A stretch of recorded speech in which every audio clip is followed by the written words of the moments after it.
Hello and welcome to this episode in the Psalms and Melodies page. In this episode, we are going to be looking at the Catholic Chorister in the Catholic Liturgy, and our focus will be based on three churches' documents, that is the Sacrosanctum Concilium, that is the Constitution on the Sacred Liturgy, promulgated on December 4th, 1963 by Pope Paul VI. The second document is the General Instruction on Roman Missal, GIRM, and the third is Musica Sacra. These three documents should be very handy for choristers, especially choir masters and choristers, so that they will guide their principles. In these documents, especially the Sacrosanctum Concilium, the Church mapped out instructions, guidelines, which we as Catholics should follow. The Sacrosanctum Concilium has 6 chapters, and the Church dedicated a whole chapter to sacred music, and that is chapter 6. So even if you don't go through any other chapter, make sure you get this Vatican II document and read chapter 6, and always have reference to chapter 6 for help in discharging your service as a ministry. Now, how does the Church see you as a chorister? Before that, the choir, the chorister, sings in the highest form of prayer in the church, which is the Mass, though we perform our liturgical services in any other liturgical activity.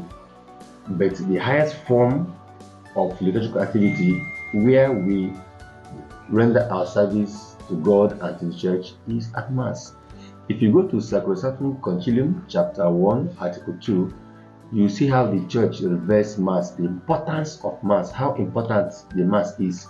And also, if you go to GIRM, chapter 1, article 16, it also talks about the importance of Mass.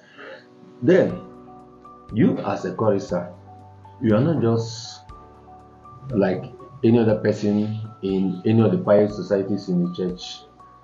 We are liturgical ministers alongside the clergy, the servants, altar servers, the lectors, also known as lay readers, the announcers or commentators, which catechists, in this case, most catechists do that. These 5 groups make up the liturgical ministers in the Catholic Church. They are not just like any other pious society. So, and there's something the Church talks about. It says that these people should be able to discharge their duties with piety and decorum. Now, when we talk about piety, we talk about being dutifully devoted to God. But when we talk about decorum, we are talking about observing religious principles, doing them orderly as the Church stipulated. Now, another thing it says is that these ministers must be imbued with the spirit of liturgy.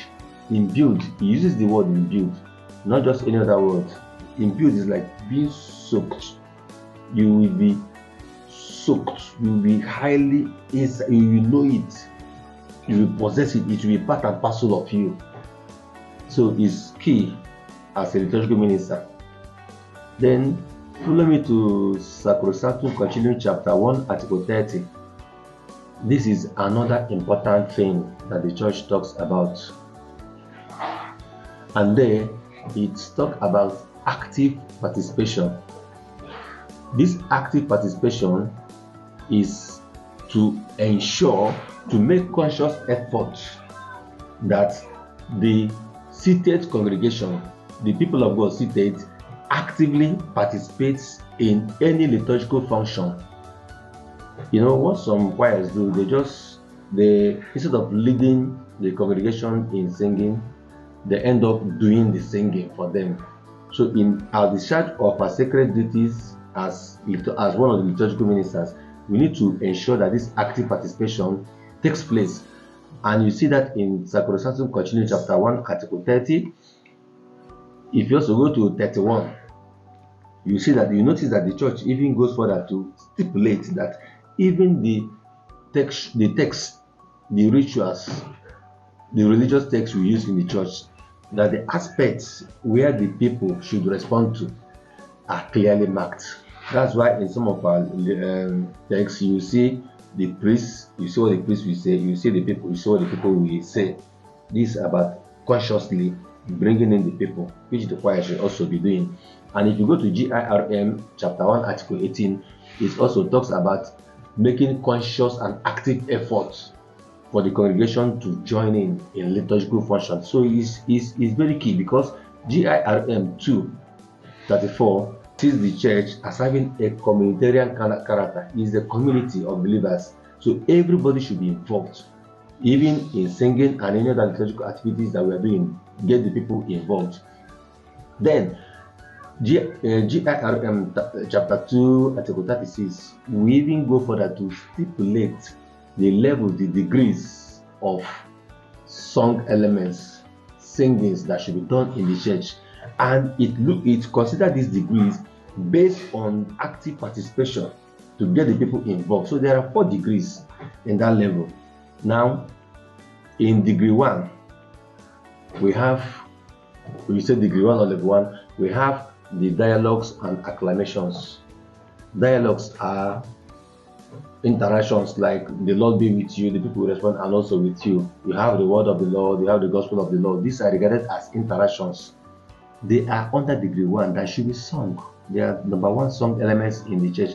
Another one under this level 1 or degree 1 is the acclamations. Acclamations, the gospel acclamations, the Sanctus, Holy Holy, the memorial acclamation. We normally say, we respond to after the priest says the mystery of faith. Let us proclaim the mystery of faith. And then the great amen after the priest says, if so, amen, amen. It should be sporadic. So these two, the dialogues acclamation, make up the level 1, the degree 1. Now degree 2, we have the entrance antiphons and communion antiphons. These antiphons are short hymns, short songs. Normally these days they have been replaced with entrance hymns and longer hymns, but some churches still sing these antiphons. So they are among the degree 2, level 2, the antiphons and psalms. Now in level 3, we have the reference and repeated responses. This includes the general intercessions we do during prayers for the faithful, here humble prayer, the Lord have mercy, the Agnus Dei. These are under degree 3. And then the last degree, the list of the degrees may even shock you. The list of the degrees are the entrance hymns, preparation of gifts, offertory, the communion hymns, and recessional hymns or dismissal hymns. These are the list.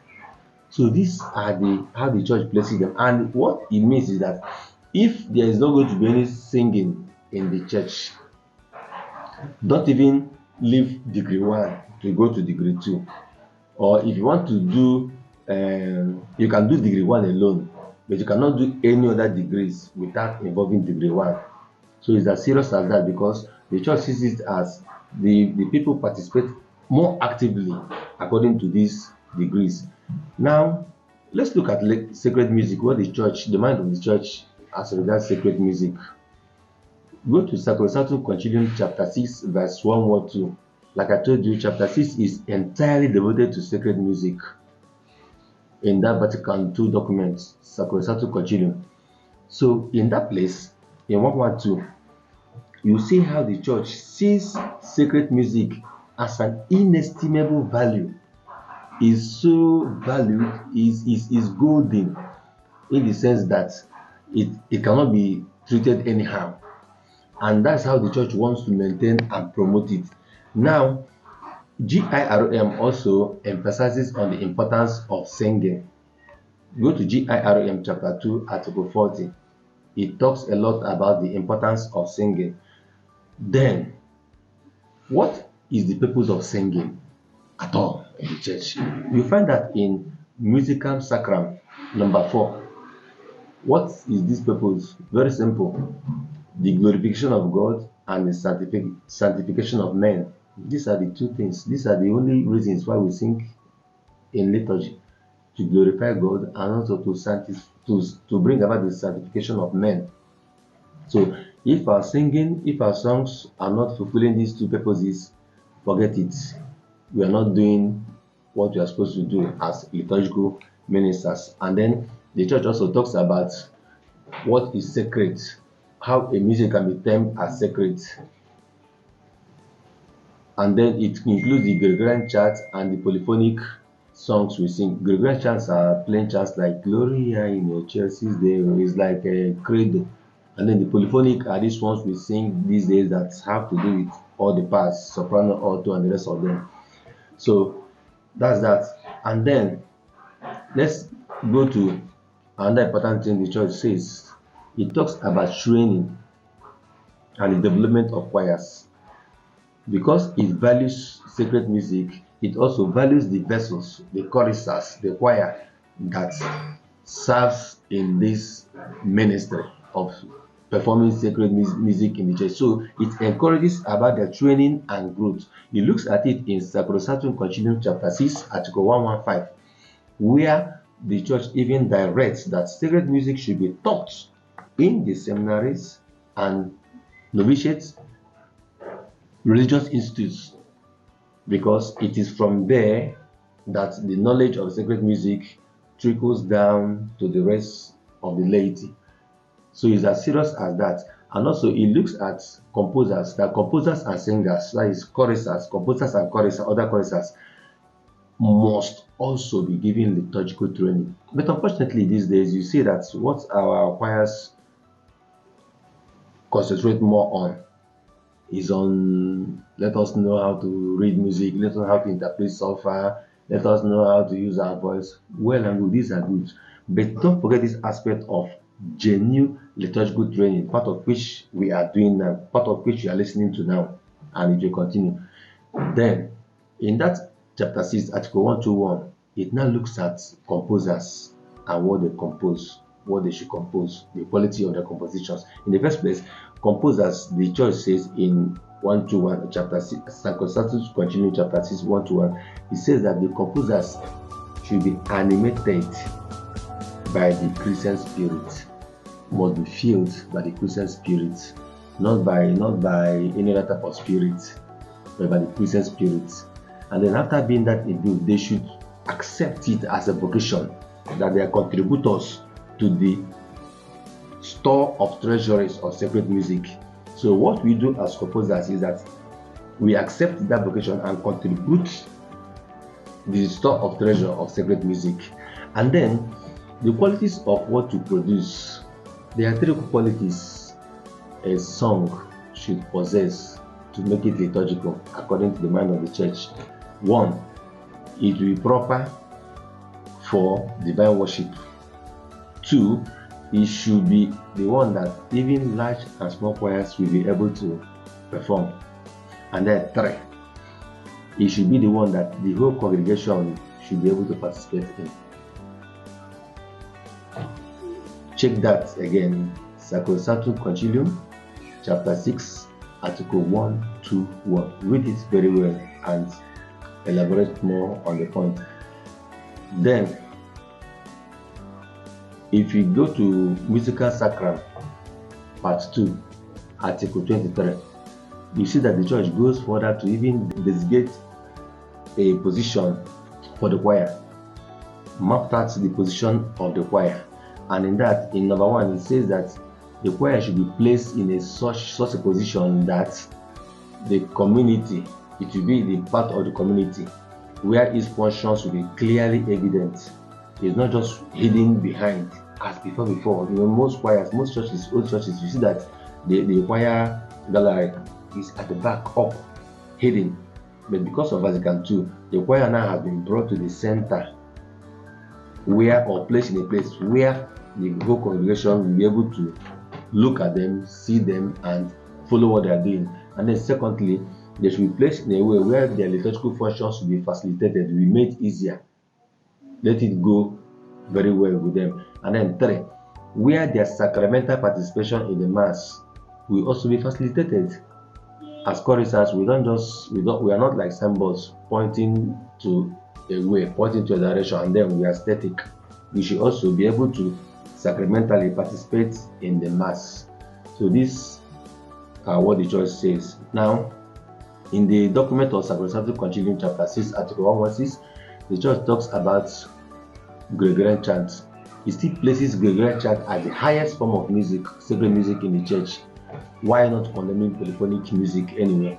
So, no matter what we sing, we should make sure that we don't throw away the culture of Gregorian chant that we have in the church sacred music treasury, because it's very important. Also, GIROM chapter 2, article 41 emphasizes on the importance of Gregorian chant.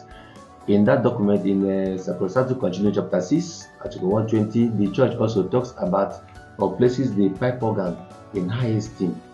Look at what it says. It says that it is the traditional musical instrument of the church, in the sense that it adds a wonderful splendor to the church's ceremonies and powerfully lifts up men's minds to God and higher things. And true of the fact, when you use pipe organ as a structure, or pipe organ as sequenced in the keyboard we have these days, is simply a music synthesizer. When you tune the pipe organ to and use it on some of the hymns, you see the inspiration it carries. So that's what the church is saying in that Sacrosanctum Concilium chapter 6, article 120. So in subsequent editions, we'll be looking at psalms, what makes for a good psalm, responsorial psalm in the church, how to compose a good responsorial psalm, and how to even present a good responsorial psalm. But stay tuned in this channel, because a lot will be coming from here to you. Just stay tuned. Make sure you subscribe and share this video. Thank you for watching. See you in the next video.